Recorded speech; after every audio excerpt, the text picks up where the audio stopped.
Okay, so the deal of the day today is the VK7501K. How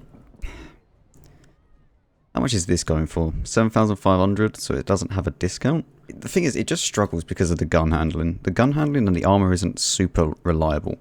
As you can see here, I actually have it. You know what? We'll actually buy it back. Why not? It's not a terrible tank. It's really not.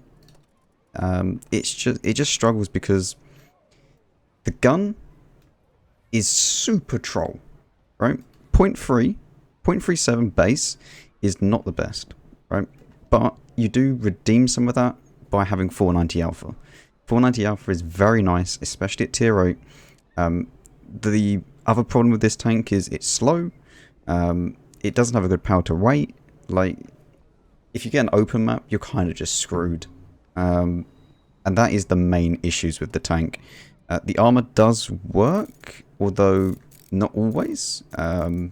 If you are in an open map like Prokhorovka, there's not a lot you can actually do. However, when you get into a city map, it's just beautiful. As long as you can sidescrape on this side, because this turret is a massive weak spot.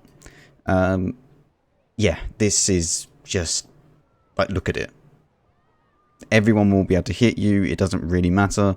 It's not like the VK 101 weak spot where it kind of can bounce. This will pen you. If you get shot here, it is going in. Also, there is another little weak spot that you can actually hit just above the gun here, but it's like super hard to hit, so I wouldn't worry too much about that. But overall, it just gets outshone by tanks like the Lava. Why would you want this tank when you could get a Lava? Although it's cheaper than a Lava, so there's that. And if you really like rear-mounted tanks, then of course, this is a very nice tank for you. It's just, there's lots of drawbacks to it. I don't know if I actually have any equipment. You know what? I'd actually go like this for equipment. If you're wondering about equipment, that is how I would lay out this tank. I do have a good crew. Let me just go and put that quickly in there.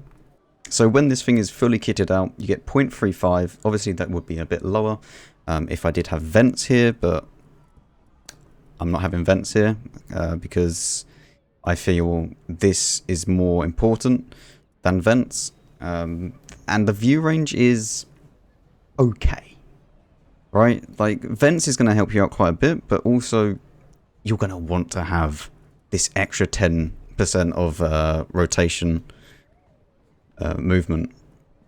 You know what, out of interest, I'm going to actually put vents into the configuration just to see what this tank actually looks like with vents.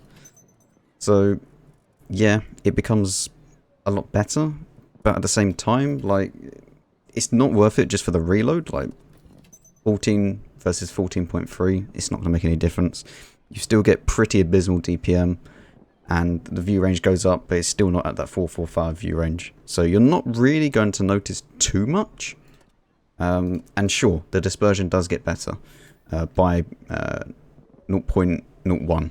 But again, it's not going to make that much of a difference. You might as well use this, and it will help you with your when you're turning the tank and stuff like that. So that is what I would recommend. If you do end up getting this tank, it is a good tank. It's just not broken. It's not overpowered. And it's definitely less expensive than the Lava. But you need to get it on a city map.